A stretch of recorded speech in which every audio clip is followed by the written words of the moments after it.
Thomas Hartford stood by the tall windows of his living room, briefcase in hand, watching another nanny hurry down his driveway. That made 17. 17 caregivers in less than a year, each one leaving with the same tight-lipped expression and hurried goodbye. He was a successful man. His financial consulting firm had made him wealthy, beyond what his younger self could have imagined.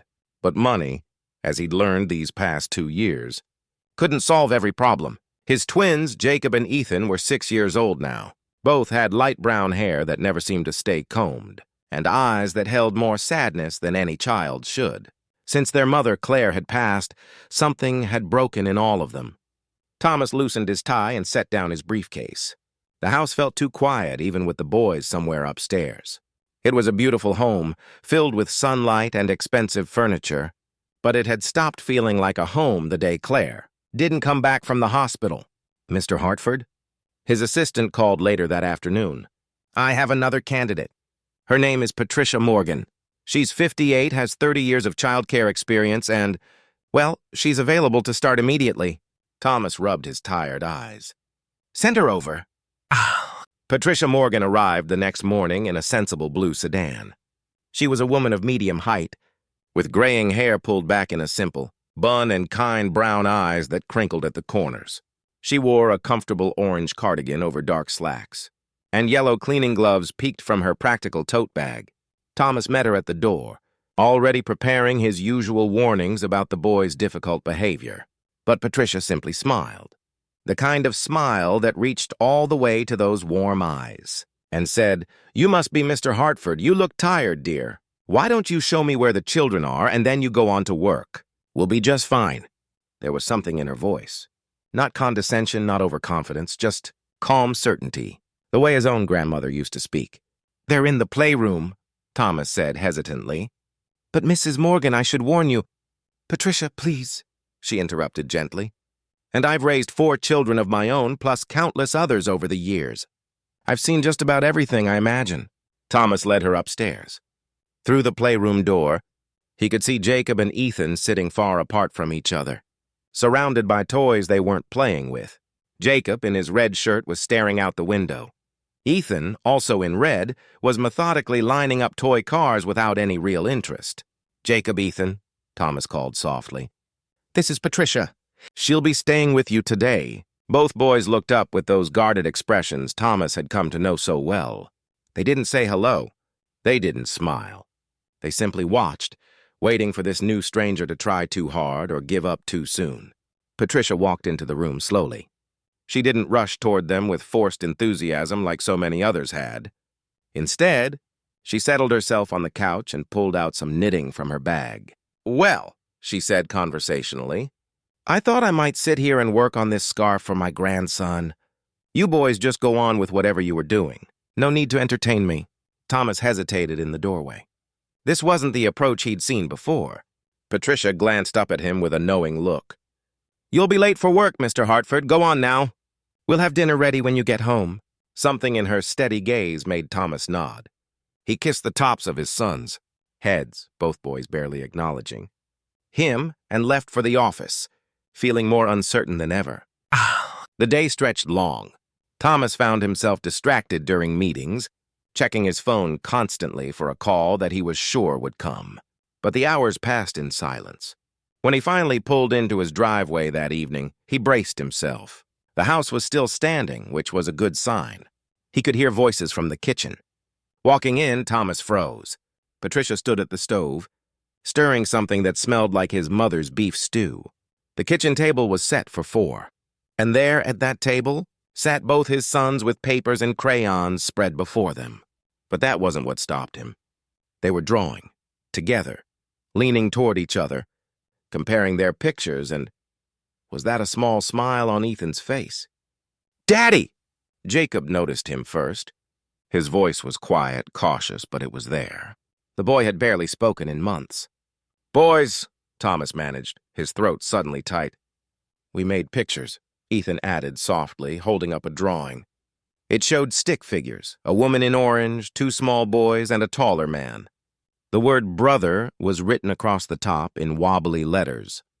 Thomas looked at Patricia, who smiled that gentle smile while she stirred the pot. They wanted to wait for you before we ate, she said simply. Said their mama always insisted the family eat dinner together. Thomas had to look away for a moment.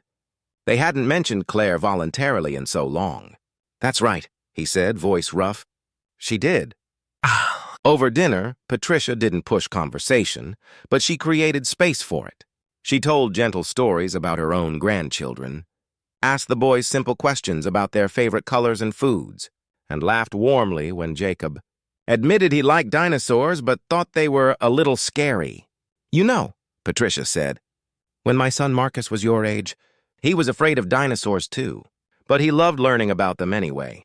Sometimes the things that scare us a little are the most interesting. Jacob considered this seriously, then nodded.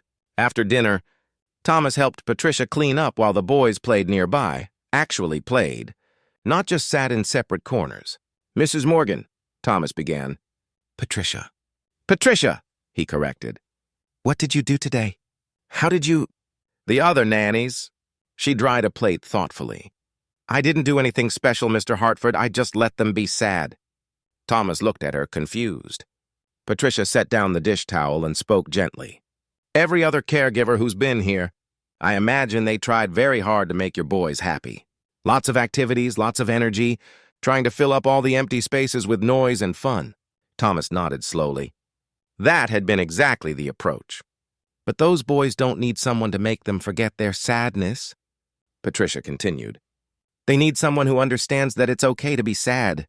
That missing their mama doesn't mean they're broken. They need time and space to feel what they feel, with someone steady nearby. She looked toward the playroom where the twins were, now building a block tower together. So today I just sat with them.